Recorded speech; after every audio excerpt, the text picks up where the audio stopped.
हम लाते हैं talk shows और अनलिमिटेड एंटरटेनमेंट सिर्फ यूट्यूब पर। अगर आपने अभी तक हमारा चैनल सब्सक्राइब नहीं किया तो अभी सब्सक्राइब करें और बेल आइकॉन को क्लिक करके हमारी लेटेस्ट वीडियोस के बारे में अपडेट। देश की सुरक्षा केवल सीमाओं से नहीं बल्कि मजबूत इरादों से तय होती है। अजीत डोभाल कहते हैं, शांति की कीमत तब चुकानी पड़ती है जब आप कमजोर दिखते हैं।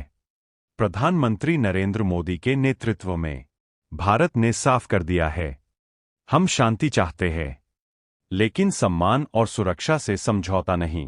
युद्ध कोई विकल्प नहीं बल्कि आखिरी रास्ता होता है। जब दुश्मन बातचीत नहीं बल्कि आतंक की भाषा समझता हो। मजबूत भारत वही है जो जरूरत पड़ने पर अपने नागरिकों और सीमाओं की रक्षा करना जानता हो, क्योंकि शांति भी ताकत के सहारे ही टिकती है।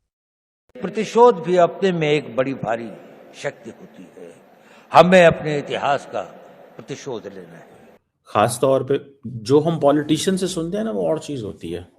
जो दोवल साहब बात करते हैं ना, ये एक डिफरेंट चीज है। बिकॉज दोवल जो बात कर रहा है, it's a policy. When he makes a statement और जब वो स्टेटमेंट के बाद घंटियां बजती हैं, वो ये है कि कुछ स्ट्रैटेजीज तैयार हो रही हैं। तो मुझे ये लगता है कि ये बेसिकली अपने लोगों को तैयार कर रहे हैं। अजीत डोभाल ने सीधे कहा कि हमें अपने इतिहास का प्रतिशोध लेना ही है। ब्रिटेन के सांसद बॉब ब्लैकमैन ने एक बार फिर से जम्मू कश्मीर को लेकर भारत के रुख का समर्थन किया है।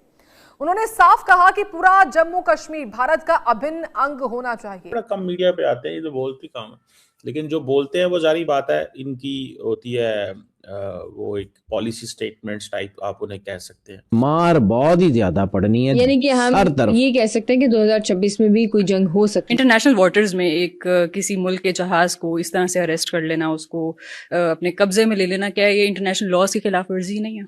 देखिए, इंटरनेशनल लॉज की खिलाफ वर्जी तो है। दुनिया के तमाम ममालिक पर अमेरिकी फौजी हमले का हुक्म देने का इख्तियार रखता हूँ। सदर ट्रंप अखलाकी हुदूद क्रॉस कर गए। आप जानते ही हैं, यूएई कह रहे हैं हमारे पैसे दे दो, तो हमने कहा कि भाई 1 साल और रुक जाइए। सऊदी अरेबिया ने कहा हमारे पैसे दे दो, तो हमने कहा 1 साल और रुक जाइए, अगले साल देखेंगे, यानी नेक्स्ट ईयर में देखा जाएगा। भारत की जो जिसे आप कहेंगे ना कि एडवांस सिविलाइजेशन है, हमने कभी कोई हमने नुकसान किसी का नहीं किया। हमने किसी का कभी नुकसान नहीं किया और हमने कभी किसी के टेम्पल नहीं तोड़े। समझ रहे हैं बात का?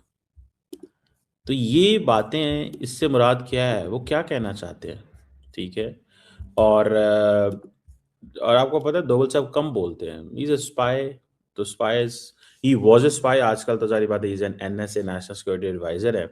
और वो दूसरा उन्होंने कहा है कि जो हमारी सिक्योरिटी नीड्स होंगी हम उनको फ्यूचर जनरेशन्स के लिए पूरा करेंगे। और यहाँ पे बेसिकली तो वो यंग लीडर्स एक डायलॉग हो रहा था, बड़ी खूबसूरत। उन्होंने एक इंटरेस्टिंग बात की। उन्होंने कहा जी, ज्यूज कैसे जिंदा रहे फॉर थाउजेंड्स ऑफ ईयर्स, उनके ऊपर चैलेंजेस थे। तो उस पर उन्होंने कहा कि उनके अंदर एक पावरफुल सेंटीमेंट था। आप हिस्ट्री को ही अगर स्टडी करना शुरू कर दें तो वो कहेंगे टेम्पल कौन तोड़ता था? ये तो जो बाहर से आते थे इन्वेडर, वो हमें मुसलमान करते थे, ठीक है। इन्होंने हमारी सारी कन्वर्जन्स की हुई हैं, तो ये टेम्पल तोड़ते थे, तो ये हैं वो सारे लोग। तो हम तो एडवांस सिविलाइजेशन, हमने कभी ऐसे, हम ऐसी, because there is a Hindu civilisation, there is a Muslim civilisation, there is a Christian civilisation.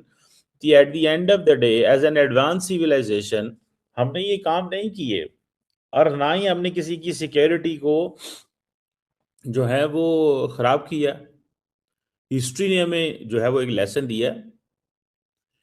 Future जो जारी बात है, जो फ्यूचर जनरेशंस हैं, they are looking into it. तो अब वो कह रहे हैं कि बेसिकली तो हम विकसित भारत बनेंगे, ऑटो मोड पे चल गए। आज अगर नरेंद्र मोदी चला भी जाए, ये देखें, ये पैगाम है, आज अगर नरेंद्र मोदी यहाँ पे नहीं होगा तो तब भी इंडिया जो है वो ऑटो पे लग गया है, मतलब तरक्की की राहें चल पड़ी हैं। ये बेसिकली क्योंकि इतने, he is a third time I think, and is NSA है, third time NSA if I am not wrong.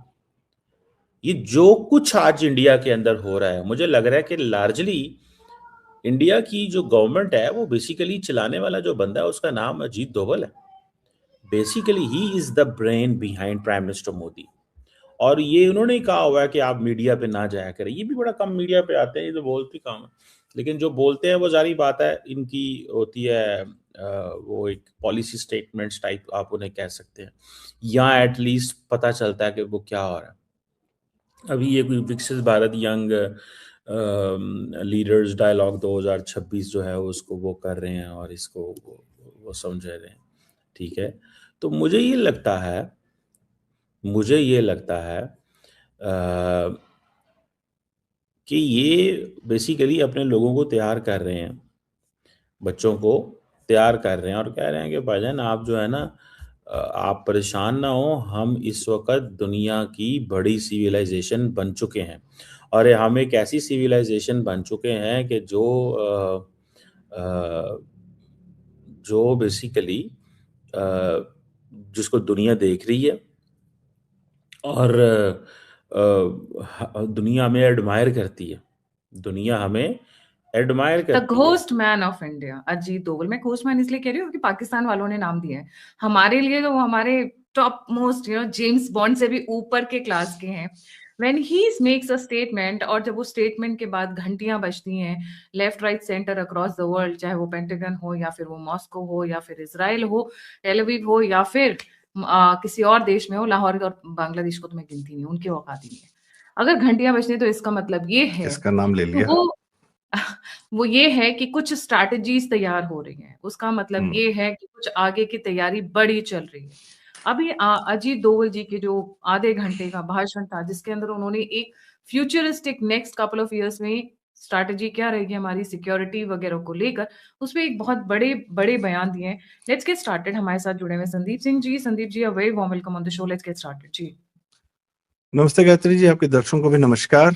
सबसे जरूरी बात कि एक इंसान जिसका एक एक पल कीमती है, कितना कीमती है कि पुतिन जी भी स्वयं उनसे मिलते हैं और वो सबको साइड कर देते हैं। पुतिन राष्ट्राध्यक्ष हैं, एक राष्ट्र के अध्यक्ष हैं, फिर भी वो एनएसए को खुद स्वयं आकर चल के मिलते हैं। आप वीडियो देखिए, ठीक है। और पुतिन स्वयं भी बहुत बड़े इंटेलिजेंस